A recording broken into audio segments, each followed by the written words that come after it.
السلام عليكم ورحمة الله وبركاته. أهلا وسهلا بكل طلاب وطالبات الصف الأول الإعدادي المنهج الجديد وكل طلاب المراحل التعليمية.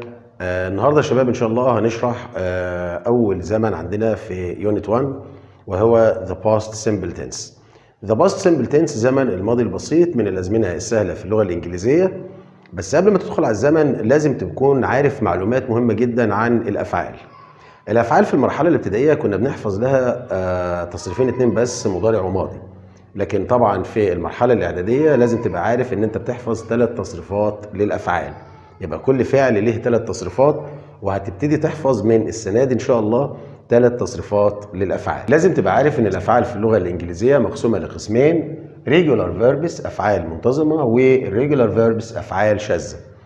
الافعال المنتظمه بينتهي التصريف الثاني والثالث لها باضافه دي او اي دي او اي اي دي. زي الفعل يوز، الفعل ده اخره اي فانا بضيف له دي بس. اما لو كان الفعل منتهي بحرف الواي وقبل حرف الواي حرف ساكن زي الفعل كراي، فانا بقلب الواي الى اي واضيف الاي دي. وباقي الافعال بضيف لها اي دي زي الفعل واتش. يبقى كده الافعال المنتظمه افعال سهله الحفظ، لان انت بتضيف للتصريف الثاني والثالث دي او اي دي او اي اي دي. اما الافعال الشاذه يا شباب اللي هي الريجولار فيربس، افعال ليس لها قاعده، ملهاش قاعده للحفظ، هي بتحفظ زي ما هي. مثال عندك الفعل جو التصريف الثاني منه went والتصريف الثالث منه gone. سي التصريف الثاني منه saw والثالث منه seen. والفعل باي التصريف الثاني منه bought والثالث bought. عايزك تركز ان احنا في زمن الماضي البسيط هنتعامل مع التصريف الثاني للفعل. يبقى هنا هتعامل مع used كتصريف تاني، وكرايد كتصريف تاني، وواتشت كتصريف تاني. هنتعامل مع went كتصريف تاني، وsaw وبوت.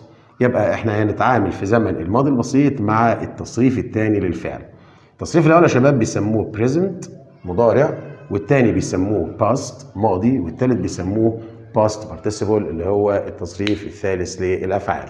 زي ما قلنا ان زمن الماضي البسيط احنا بنتعامل مع التصريف الثاني للافعال. فتعالوا نشوف بقى احنا هنبني جمله في زمن الماضي البسيط ازاي. هحط الفاعل في الاول وليكن I، هجيب التصريف الثاني من الفعل باي اللي هو بوت، وهحط الكلمه المناسبه اكار وكلمه داله على الزمن yesterday، فتبقى الجمله I bought a car yesterday. حطيت الفعل في الماضي bought، وحطيت كلمه داله على زمن الماضي البسيط. الكلمات الداله على زمن الماضي البسيط عند كلمه last، ago، yesterday، in مع سنه ماضيه، واي كلمه داله على زمن الماضي. وعايزك تركز بس على اجو، ان اجو بيجي قبلها المده الزمنيه. طيب تعالى كده نشوف الجمله تاني. I bought a car yesterday، انا اشتريت سياره بالامس. جملتي جمله مكتمله تمام، زي ما قلنا الفعل bought في الماضي وكلمه yesterday داله على زمن الماضي. في كل زمن بتدرسه لازم تعرف هتنفي الزمن ده ازاي. نفي زمن الماضي البسيط بتستخدم له didn't زائد الفعل في المصدر، وديدنت مستخدمه مع زمن الماضي البسيط مع جميع الافعال ما عدا فعل واحد فقط هتشوفه دلوقتي. طيب انا كده عملت نفي الجمله، يبقى I didn't buy a car yesterday. عايز بقى اعمل السؤال بهل، بستخدم برضو did معايا في السؤال.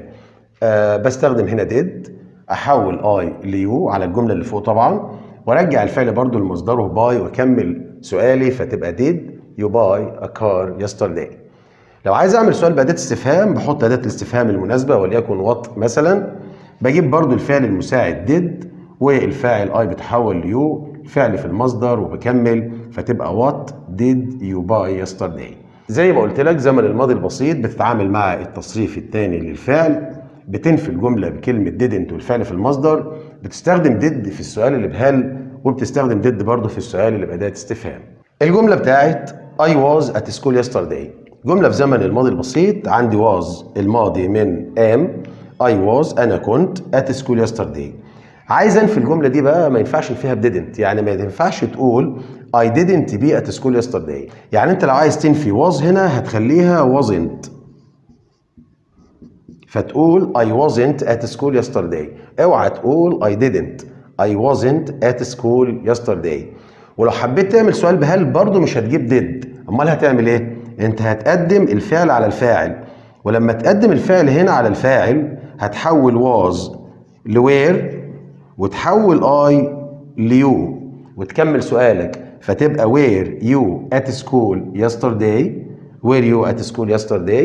ركز، انت في زمن الماضي البسيط معاك did في كل حاجة ما عدا verb to be. معاك did في كل حاجة ما عدا verb to be.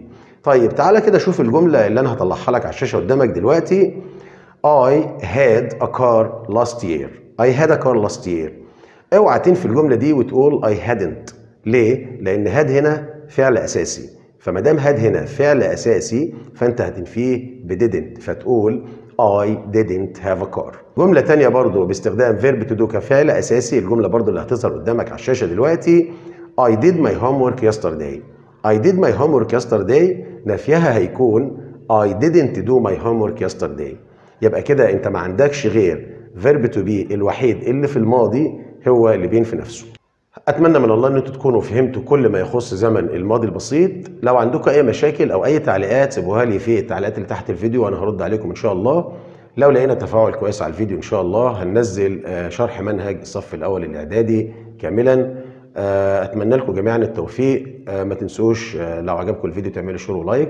لو ما كنت اشتركت في القناه يا ريت تشترك وتفعل زر الجرس عشان يوصلك الفيديوهات الجديده. اشوفكم على خير الحلقه الجايه فيديو جديد. جود باي.